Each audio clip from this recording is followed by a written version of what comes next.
Ujambo, karibu kwenye channel yangu. Hapa tunazungumzia ufugaji wa kuku wa mayai kwa faida.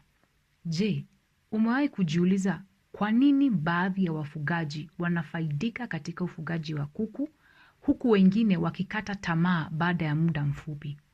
Ukweli ni kwamba ufugaji wa kuku unaweza kuwa biashara yenye faida, lakini bila umakini, uvumilivu na usimamizi mzuri unaweza kukugharimu pesa na hata kukukatisha tamaa.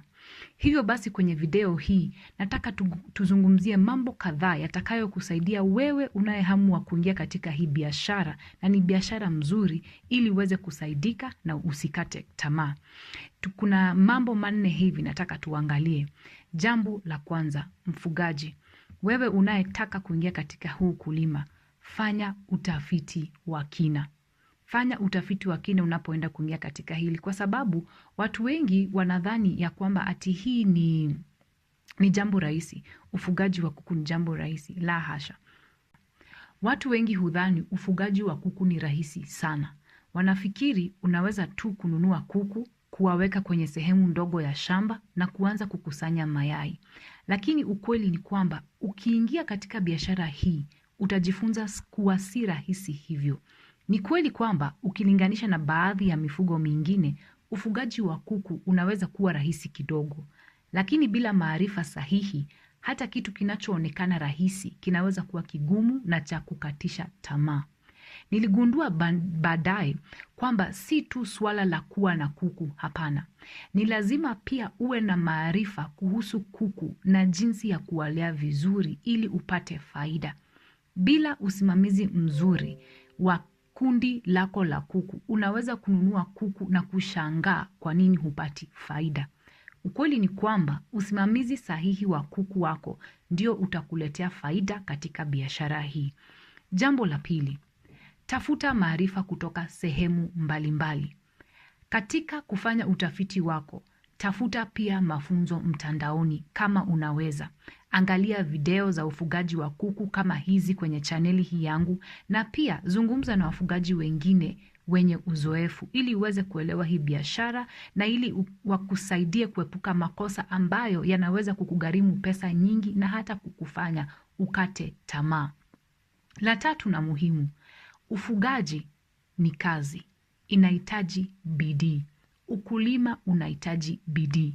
Ukiwa na uzembe hutafanikiwa katika ufugaji wa kuku na katika hii biashara. Ufugaji wa kuku kama ilivyo kwa kilimo kingine chochote, unahitaji kazi, inahitaji bidii. Uvivu utakugharimu.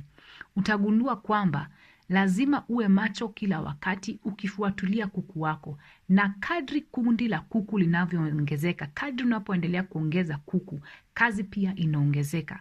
Wakati mwingine hata utahitaji kuajiri mtu au watu ili kukusaidia kufanikiwa katika hii kazi. La nne na la muhimu, hata ukiwa na ile bidii, ni muhimu kuwa na passion au mapenzi katika kazi hii. Ukulima sio rahisi na changamoto zipo. Ili uendelee kusimama katika hii kazi, inabidi uwe na ile passion ama mapenzi katika kazi hii. Ufugaji wa kuku si kazi ya juhudi tu, pia unahitaji mapenzi kwa hii kazi. Changamoto zinaweza kutokea kama vile kuku wanaweza kugonjeka, mabadiliko katika hali ya hewa yanayoathiri uzalishaji wa mayai, na kupanda kwa bei ya chakula ya kuku, na changamoto nyingi. Katika nyakati kama hizo, kitu kitakacho kusaidia wewe mkulima kuendelea mbele na usikate tamaa ni mapenzi yako kwa kazi hii. Ufugaji wa kuku ni biashara mzuri. Kwa hivyo mkulima, ningependa uelewe, ufugaji wa kuku ni biashara nzuri. Unaweza kupata kipato kizuri cha kutunza familia yako na hata kuajiri watu wengine. Ndio, unaweza kuajiri watu kupitia hii ufugaji, kupitia hii biashara ya kuku.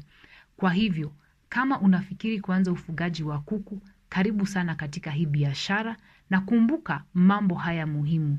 Huenda yapo mengi zaidi, lakini haya ni mambo makubwa ya kuanzia na ya kutilia maanani ili kufanikiwa. Asante, bonyeza subscribe button ili uweze kupata video nyingi za kukupatia maarifa ili uweze kujijenga vema. Asante.